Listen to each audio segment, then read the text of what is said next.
로마에는 종과 이 후견인 제도라고 하는 것을 혹시 아십니까? 배너라고 하는 영화를 보면 이제 그런 것들이 설명이 되어 있는데요. 보통 주인이 종에 대해서도 아들처럼 대해서 나중에는 혹시 이제 양자로 막 이렇게 바꾸는 경우도 있고, 그것은 이제 후견인 제도라고 하는 건데, 이 백부장이 아마 종에 대해서 좀 그러한 마음들을 가지고 있었던 사람인 것 같습니다. 하지만 이제 루가는 그가 이제 종이었다라고 하는 것을 학시하고 있어요. 둘루스, 노예였다. 그냥 재산 목록에 들어있는, 근데 그 당시에는 실제적으로 노예가 재산 목록이었죠. 죽일 수가 있었습니다, 주인이. 근데 이 백부장은 종을 자신의 소유물로 생각하지 않았고, 인격적인 존재로 여기고 있었다라고 하는 것을 성경은 말하고 있습니다. 그는 긍휼을 베푸는 삶을 살았습니다. 그래서 먼저는 유대인의 장로들을 예수님께 이렇게 보내고요. 또 나중에는 그의 친구들을 또 예수님께 이렇게 보내는 장면들을 우리가 이제 방금 읽었는데요. 케네스 코플랜드라고 하는 분이 이렇게 얘기했는데 상당히 의미가 있습니다. 긍휼이란 사람들이 필요로 하는 것을 채워주고자 하는 깊이 열망하는 마음이다. 그것은 동정보다 훨씬 깊은 것이다. 동정은 단지 가만히 앉아서 다른 사람들이 불쌍하다고 생각하는 것이다. 긍휼은 그들에게 무엇인가를 해주는 것이다. 그러니까 동정은 그냥 불쌍히 여기는 마음만 갖는 것을 동정이라고 하는 것이고요. 그 동정에서 그 사람의 무엇인가를, 그 사람의 필요를 채워주는 행동이 뭐라고요? 긍휼이라고 하는 것이죠. 이 백부장은 긍휼을 베푸는 삶을 살았던 사람인 것 같습니다. 수고로움이잖아요. 다른 사람에게 부탁한다고 하는 것이 쉬운 일이 아니지요. 그렇지 않습니까? 그것도 유대인의 장로들은 어떻게 보면 이 백부장하고의 이 관계 면에서 봤을 때 원수 관계거든요. 그러한 사람들에게 실제적으로 찾아가서 내 종이 이렇게 이제 죽어가고 있는데 어떻게 하면 예수님을 좀 오셔가지고 구해줄 수 있느냐, 이게 부탁한다고 하는 것이 쉬운 일이 아니지 않습니까? 예. 그러한 마음들을 가졌던 것을 보게 돼요. 마태복음에서는 내 주인이 중풍병으로 그 병이 중풍병이었다라고 하는 것을 언급하고 있고요. 누워 몹시 괴로워하였다라고 성경은 얘기하고 있어요. 여러분, 누군가 이렇게 막 아파서 괴로워하는 모습을 본다고 하는 것이 얼마나 힘든 일인가요? 그런 것을 보게 됐을 때 일반적으로 드는 마음들이 내가 무엇인가를 좀 해줬으면 하는 그런 긍휼한 마음이 생기는 것이 어떻게 보면 당연한 것이지요. 당시에 예수님을 찾아왔던 사람들은 하나같이 자신의 가족이나 친척이나 자기 자신의 고침을 위해서 찾아왔지, 종을 고쳐달라고 찾아온 사람은 단 한 사람도 없었습니다. 그만큼 이 백부장은 한 생명의 소중함을 잘 아는 사람이었다라고 하는 것이에요. 가난한 약자에 대해서 그가 좋은 마음들을 가지고 있었다라고 하는 것을 우리가 성경을 통해서 알게 됩니다. 그는 하나님께 대한 관심도 가지고 있었어요. 왜냐하면 그가 유대 민족들을 사랑하고 또 그 민족들을 위해서 해당을 지어줬다고 성경은 이야기합니다. 해당은 바벨론 포로 기간 중에 율법 교육과 하나님을 예배하기 위한 예배 초소였습니다. 성전까지 갈 수 없는 사람들을 위해서 예배 초소들을 만들었는데 그것이 바로 회당이죠.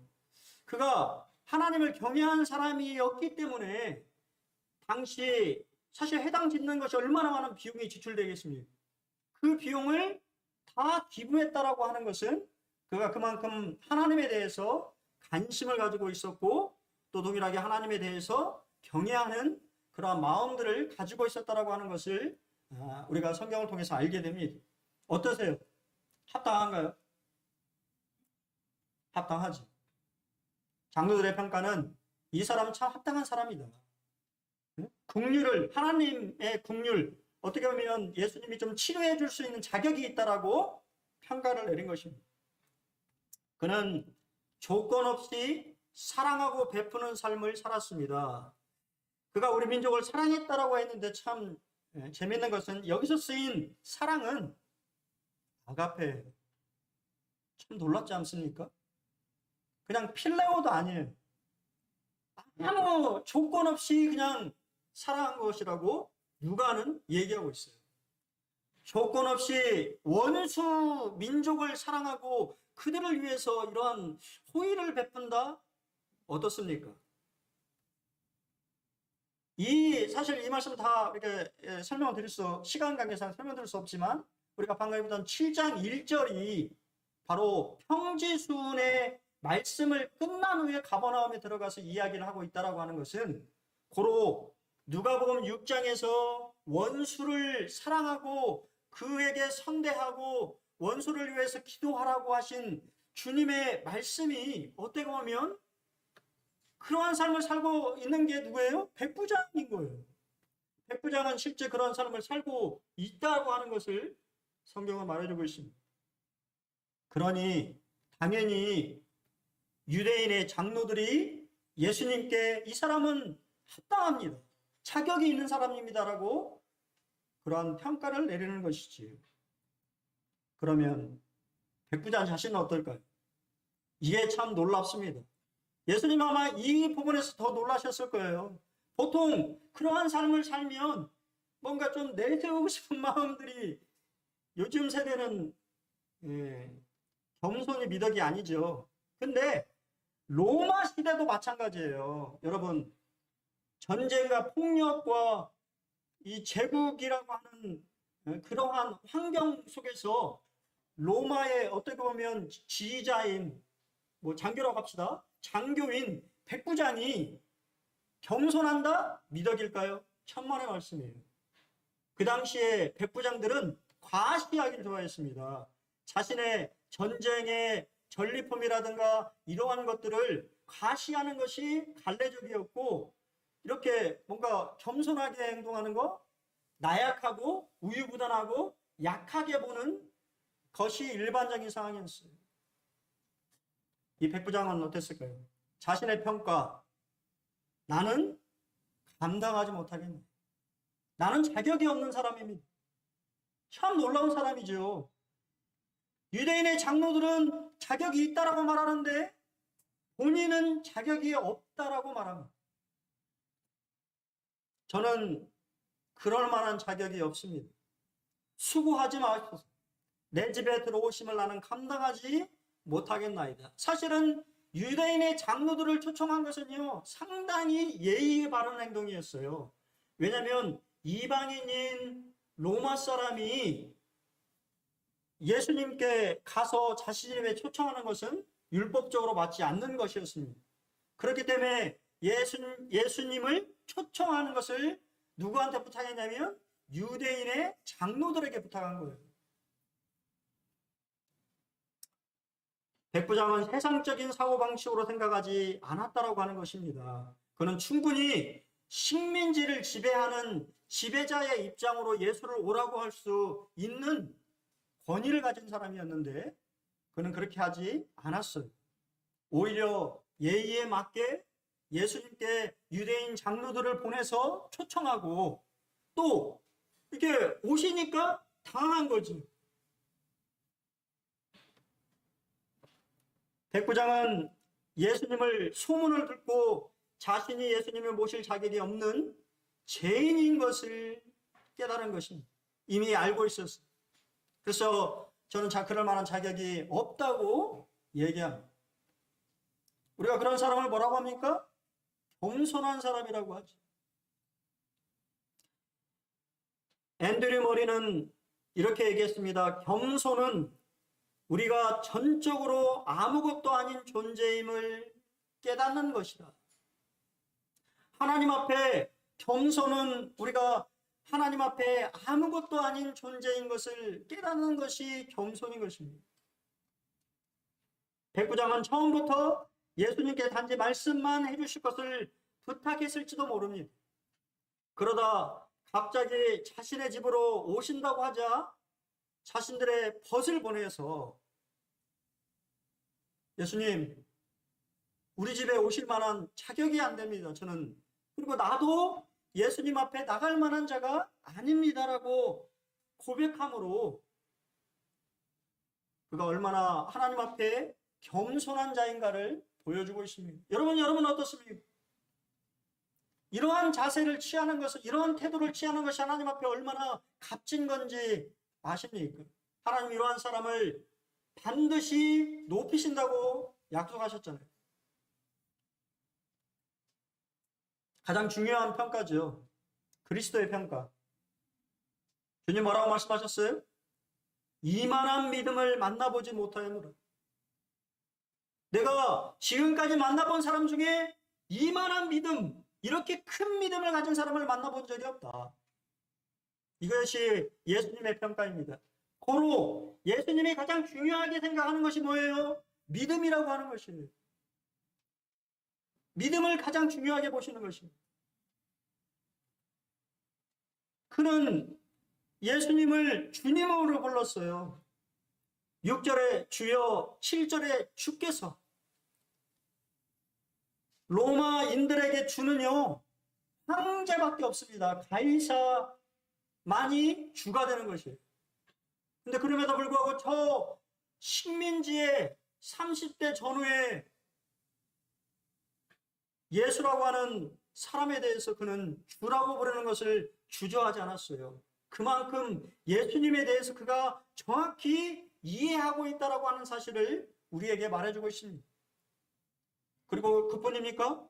주라고만, 우리 얼마나 앞에 뭐라고 그랬어요? 주여 주여 하면서 그냥 주여 주여만 한 것이 아닙니다. 그의 모든 태도나 예수님을 대하는 모습이 주님으로 대하고 있어요. 여러분, 우리의 삶은 어떻습니까? 우리도 주님을 부르죠. 주님이라고 부릅니다. 정말 우리는 주님을 주님답게 대우하고 있습니다. 주인으로서 그분을 대하고 있습니다.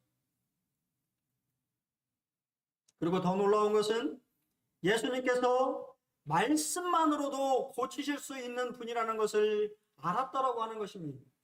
그래서 그는 말씀만 하사 내 하인을 낫게 하소서라고 친구들을 보내서 이야기합니다. 제자들조차도, 예수님과 동행하고 있는 제자들조차도 주님이 가서 보고 만지고 느끼는 3차원적인 믿음을 가지고 있었는데도 불구하고 이 이방인 백부장은 말씀만 하시면 시간과 공간을 초월해서 종이 나올 것을 믿었다고 하는 것이 얼마나 그가 대단한 믿음을 가지고 있는지를 알 수가 있는 것이지요. 그렇지 않습니까? 우리가 요한복음에서 마리아와 마르다를 보잖아요. 오빠가 죽었을 때 그렇게 예수님을 사랑하고 예수님을 그렇게 예수님 말씀을 많이 들었던 그들조차도 주님이 여기 계셨더라면 죽지 않았을 텐데요 라고 하는 그러한 3차원적인 믿음을 얘기했지 않습니까? 오히려 예수님은 더 시간을 끄셔서 그가 완전히 죽고 시체가 썩어 냄새 날 때까지 기다리셔서 가셨다라고 성경은 얘기하고 있지 않습니까? 근데 이 백부장은요, 예수님이 오시지 않아도 됩니다.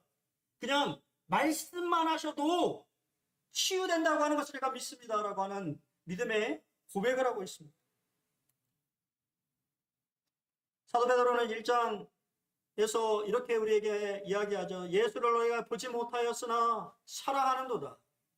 이제도 보지 못하나 믿고 말할 수 없는 영광스러운 즐거움으로 기뻐하니 믿음의 결국 곧 영혼의 구원을 받음이라.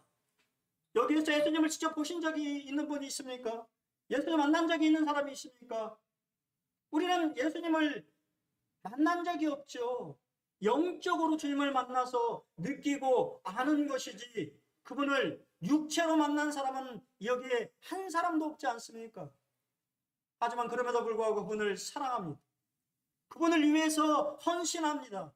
그분을 위해서 우리의 삶을 살아가고 있지 않습니까?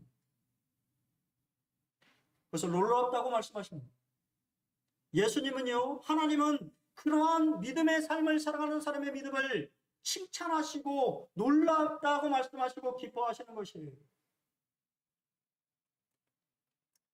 조금 긴데 참 너무 와닿아서 함께 나누기를 원합니다. 김상권 씨가 지은 책인 하나님이 나를 사랑하지 않는다고 느낄 때라고 하는 책인데 상당히 공감이 돼서 같이 나누기를 원합니다. 나는 이 7절이 신약의 최고의 신앙 고백이라고 믿는다. 이것은 아무리 생각해도 나같이 죄 많은 자가 예수님께 나아갈 수 없습니다. 그러니 말씀만 하십시오. 여기서 말씀은 그 말씀이 아니라 한 말씀입니다. 우리 성경에는 그게 번역이 잘 안 돼 있지만 영어 성경에는 stay in a word로 돼 있어요. 한 말씀으로 돼 있어요. 어떤 말씀이든 한 말씀만 해달라는 것이다. 이것이 백부장으로 하여금 오는 여러 서다 가운데 신앙의 심벌이 되게 한 그토록 놀라운 비결이다. 바로 한 말씀 신앙이다. 말씀 중심의 삶이란 무엇인가? 매일 말씀을 읽고 묵상하는 삶을 말하는 것일까? 말씀을 많이 암송해서 시마다 일마다 말씀을 줄줄 암송하는 그런 삶일까? 말씀의 중심의 삶이란 어떤 말씀이라도 하나님의 말씀이라면 내가 산다는 믿음으로 사는 삶이다. 내게 필요하고 내가 좋아하는 그 말씀만이 아니라 때로는 나를 힘들게 하고 책망하는 말씀이라도 괜찮다는 믿음이다. 하나님의 말씀이라면 어떤 말씀이든 나를 살린다는 믿음을 갖고 사는 삶이다. 우리는 우리에게 필요한 말씀만을 강구한다. 시험을 준비하는 나에게, 자녀를 키우는 나에게, 위로가 필요한 나에게 주시는 하나님의 바로 그 말씀을 기대한다. 그래서 성경을 읽다가도 내 상황과 처지를 정말 위로하는 듯한 말씀을 찾으면 형광펜으로 D페이지까지 번지도록 줄을 그어버린다. 오해하지 말라. 백부장은 어떤 말씀이라도 괜찮다는 믿음이다. 내가 듣기 불편한 말씀은 한 귀로 듣고 한 귀로 흘려버리는 그런 믿음이 아니다. 나의 상황에 꼭 맞는 말씀을 듣고 전율하는 그런 믿음이 아니다. 예수께서 칭찬하신 이만한 믿음은 어떤 말씀이든지 그것이 하나님의 말씀이기 때문에 나는 살 것이라는 믿음이다. 때로는 쓴소리처럼 들리는 말씀도 나를 살릴 것을 믿는 믿음이 바로 백부장의 믿음이다. 동시에 하나님께서 그대에게 요구하시는 믿음이다. 오는 여러 세대가 가졌으면 하셨던 믿음이다. 그래서 놀라움을 가지고 칭찬하신 것이다. 우리에게 필요한 믿음은 적절한 말씀이 아니라 어떤 말씀이라도 그 말씀 자체로 소생할 수 있다고 믿는 그런 믿음인 것이다. 참 성도님들 어떠신지 모르겠지만 참 저는 아멘이 되었습니다. 우리 그렇지 않습니까? 나한테 좋은 나에게 맞는 말씀만을 우리가 찾고 있지는 않은지 주님이 나에게 말씀하시는 어떠한 말씀인지 내가 그 말씀을 믿음으로 받아들이고 그 말씀에 순종할 수 있는 믿음, 그러한 믿음을 우리 주님은 큰 믿음이라고 말씀하시고 그러한 믿음을 축복하시는 것이지. 세 번째, 그는 세상의 모든 것들이 예수님의 권위 아래 있음을 알았다라고 하는 것입니다. 왜냐하면 그가 남의 수하에 든 사람이었기 때문입니다. 또한 그가 백부장으로서 부하들에게 명령할 수 있는 위치에 있는 사람이라고 하는 것을 그가 알고 있었기 때문에 그는 자신이 로마 황제의 권위 아래 있듯이 세상의 모든 문제, 질병의 문제, 자연재해의 문제, 전쟁 등의 문제, 그것이 어떠한 문제이든지 간에 예수님의 권위 아래 있다라고 하는 것을 어떻게 해요? 경험적으로 알았고 믿었다라고 하는 것입니다. 이거는 그냥 안다고 되는 문제가 아닌 것이지요. 그는 명령체계에 사는 사람이었습니다. 요즘 우리나라가 당나라 동네 같아요. 명령해도 명령 별로 안 지키죠. 그렇지 않습니까? 하지만 이 로마 시대에는 충이라고 하는 것이 얼마나 중요한 요소였습니다. 명령을 지킨다라고 하는 것은 군인에게 당연한 것이죠. 그러한 삶에서 살아던 이 백부장이 예수님이 얼마나 권위 있는 분이라고 하는 것은 그분이 말씀만 하시면 된다라고 하는 사실을 그가 경험적으로 깨닫고 믿고 있었다라고 하는 사실이에요. 그래서 말씀만 하라고 하신 거예요. 오실 필요가 없습니다. 말씀만 하십시오. 말씀만 하시면 내 종이 나올 줄 내가 믿습니다.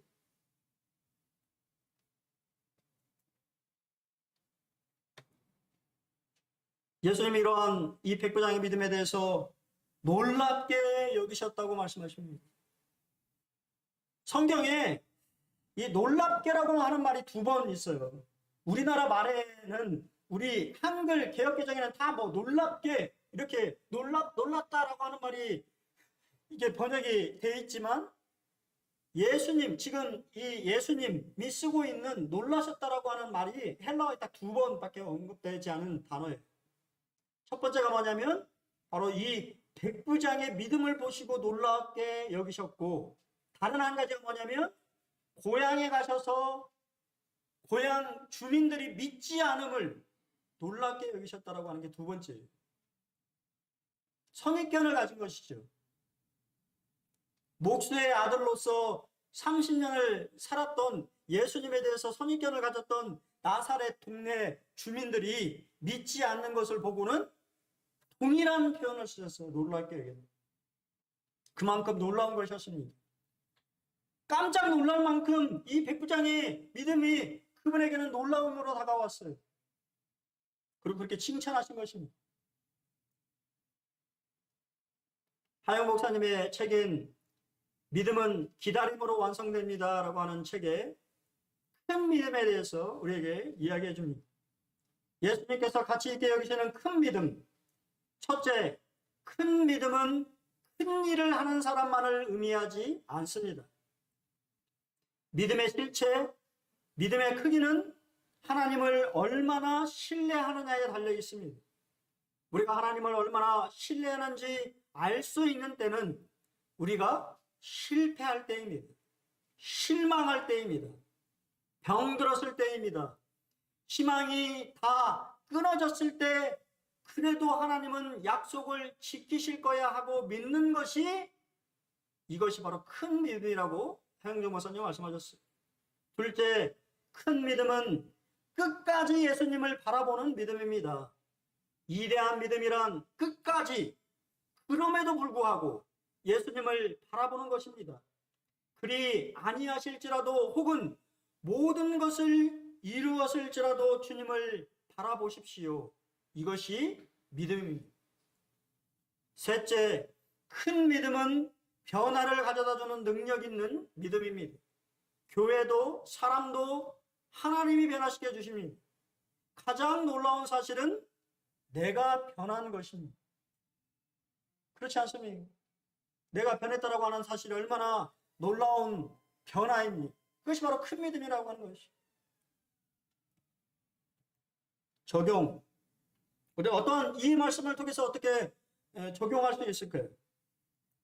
첫 번째는요, 백부장과 종의 관계 속에서 생각할 필요가 있어요. 내가 함부로 할 수 있는 관계가 있죠. 이 세상에 그런 관계가 있습니다. 상하 관계가 있죠. 그러한 관계 속에서 나는 얼마나 그 사람을 존중하고 있는가. 에베소서 6장 9절에 상전들아 너희도 그들에게 이와 같이 하고 이업을 그치라. 이는 그들과 너희의 상전이 하늘에 계시고 그에게는 사람을 외모로 취하는 일이 없는 줄 너희가 알미라. 하늘에 상전이 있다라고 하는 사실을 기억할 필요가 있어요. 여러분, 어떤 이치가 있으면 사실 그렇게 대할 수 있죠.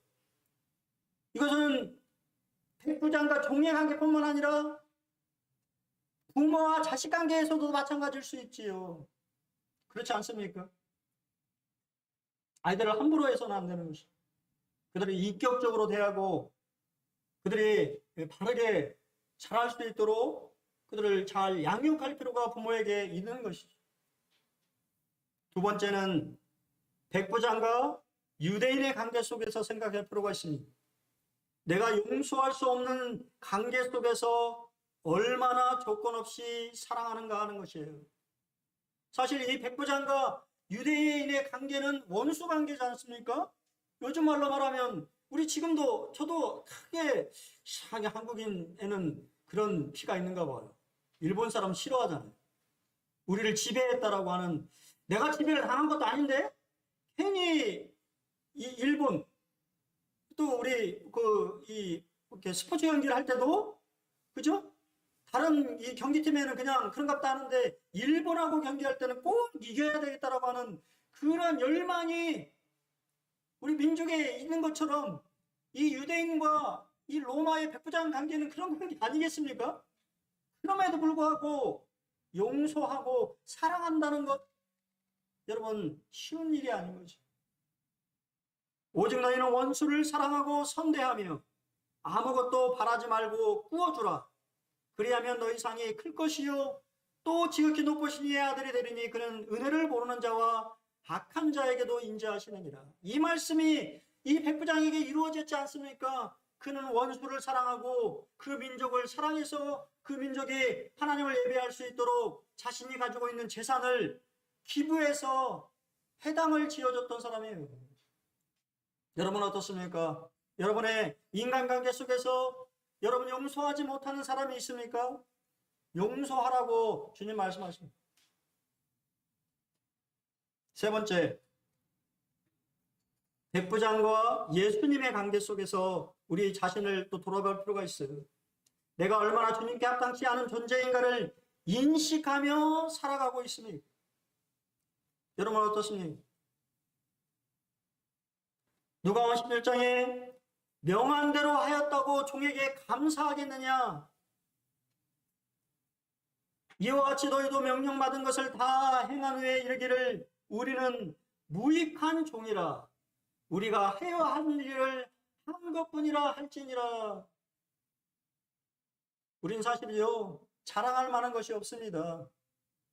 십자가 외에 자랑할 것이 없으며 그냥 우리가 자랑할 것이 없어서 겸손하게 주님 나는 주님이 주신 능력으로 그냥 행한 무익한 종입니다라고 고백하는 그 사람에게 주님은 놀라운 칭찬하시고 보상하실 것이에요.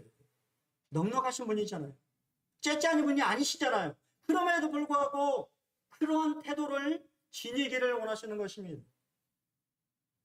주님 나는 그냥 무익한 삶이다. 그냥 주님이 은혜로 나를 그렇게 살게 하시고 그러한 일들을 하게 하신 것에 불과합니다라고 고백하는 삶을 우리는 정말 살아가고 있습니다. 오늘 우리의 기도가 이런 기도가 되었으면 좋겠습니다. 제가 참 좋아하는 기도죠. 사실 이렇게 기도하는 거 믿음이 있는 기도입니다. 나의 믿음 없는 것을 도와주소서. 여러분 믿음이 있습니까? 겨자씨만한 믿음을 여러분 가지고 있습니까? 여러분의 삶 속에서 정말 믿음으로 살아가고 있습니까? 정직히 우리 자신을 들여다보며 주님 나의 믿음 없는 것을 도와주십시오. 그리고 사도들이 예수님께 외쳤던 것처럼 우리에게 믿음을 더해 주십시오. 사랑하는 형제자매들, 정말 우리 군산 보냄교회 가운데 이 백부장처럼 이런 믿음, 이런 큰 믿음, 우리 주님이 정말 놀라시는 그러한 믿음을 가지신 우리 형제자매들이 많이 일어나기를 소원합니다. 그러한 믿음의 삶을 살아가기를 참 원합니다. 그래서 더 주님께 더욱 칭찬받고 또 그 믿음을 통하여서 하나님의 교회가 더 건강하고 영향력 있는 교회가 되었으면 하는 마음이 있습니다. 우리 세 가지 견해를 봤습니다. 가장 중요한 것은 그리스도의 견해이죠. 우리 주님이 보시는 것은 여러분의 믿음입니다. 여러분 그런 믿음의 기도를 이번 주에 하셔서 믿음에는 역사가 있다고 말씀하시고 계시죠. 그냥 믿는 게 추상적인 것이 아니다라고 말합니다. 믿음은 역사가 있어요. 그런 역사가 우리 군산 본인도교회 가운데 함께하기를 기도하겠습니다. 우리가 기도할 필요가 있잖아요. 이 안정년 자매님의 그런 치유를 위해서도 우리가 함께 더욱 기도해야 되지 않겠습니까? 그런 믿음의 역사가 우리 군산 본인도교회 가운데 함께하기를 주님의 이름으로 축원하고 기도하겠습니다. 이상으로 말씀을 마치겠습니다.